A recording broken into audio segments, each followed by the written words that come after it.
Hello welcome. Long time નો scene. એક બે દિવસમાં 14 ફેબ્રુઆરી વેલેન્ટાઇન ડે. તો જો કે આ બાબત પર તો હું ક્યારેય બોલતો નથી, પણ થયું ચાલો આજે આ સાઈડ બી ખોલીએ, આ તરફ બી ફ્લેક્સ મારીએ. આમ જોવા જઈએ ને તો મોહબ્બત છે ને એક પ્રકારની મૂંઝવણ જ છે. કેવી મૂંઝવણ છે ને એ આજે ટ્રાય કરીએ ચર્ચા કરવાની. નિવેડો નહીં આવે, કોઈ નિર્ણય નહીં આવે, બસ એક ચર્ચા જ થશે.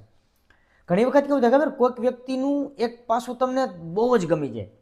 કદાચ એની આંખો ગમી જાય, એની હેરસ્ટાઈલ ગમી જાય, એનું સેન્સ ઓફ હ્યુમર ગમી જાય, એની કોઈ કામ કરવાની અદા ગમી જાય, અથવા તો એની કોઈ સ્કિલ ગમી જાય, કામ કરવાની સ્ટાઇલ ગમી જાય, એની ચાલ ગમી જાય, એની હાઇટ ગમી જાય, એ કાંઈ પણ ગમી જાય, એનું કોઈ લિસ્ટ નથી, બસ એ ગમી જાય. અને એના કારણે ભરપૂર અદમ્ય આકર્ષણ તમને એના તરફ થાય.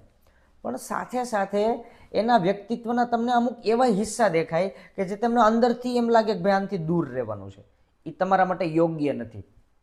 ક્યાંક આની નજીક જશો ને તો ભેખડે ભરાઈ જશો. આવી એક જ વ્યક્તિમાં રહેલા બે વ્યક્તિત્વ તમારી અંદર પણ બે વ્યક્તિત્વ ઊભા કરશે.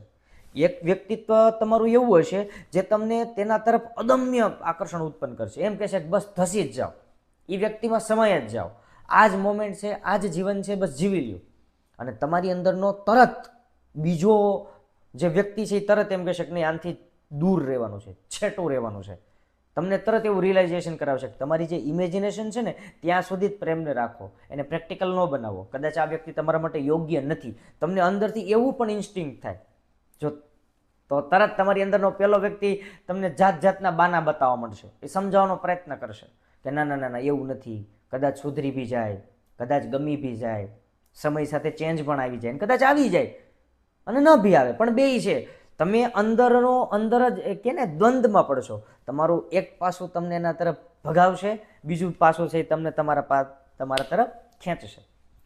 જોકે લવ ને લોજિક જેવું કાંઈ હોતું નથી. ઓલું નથી કહેતા કે ઘણી વખત તમને કોઈ વ્યક્તિ ખૂબ ગમતું હોય ને તો એના ગમા અણગમા છે ને તમારા ગમા અણગમા થઈ જાય. માની લો કોઈ વ્યક્તિને સવારે વહેલા ઉઠવાની ટેવ છે, કદાચ ધીમે ધીમે તમે પણ વહેલા ઉઠવા માંડશો.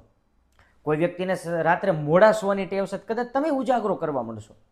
માની લો કોઈ વ્યક્તિને ટમેટાનું શાક બહુ ભાવે છે, ધીમે ધીમે કદાચ તમને ટમેટાના શાકનો ટેસ્ટ ગમવા મળશે.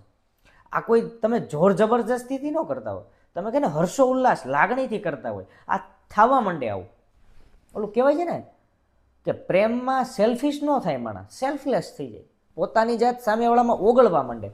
મને નવું કોકની સાથે કનેક્શન શરૂ થયું હોય તો આખો દી સતત ને સતત એને કોન્ટેક્ટમાં રહે, ઝીણી એની વાતો શેર કરે કે પોસિબલ થાય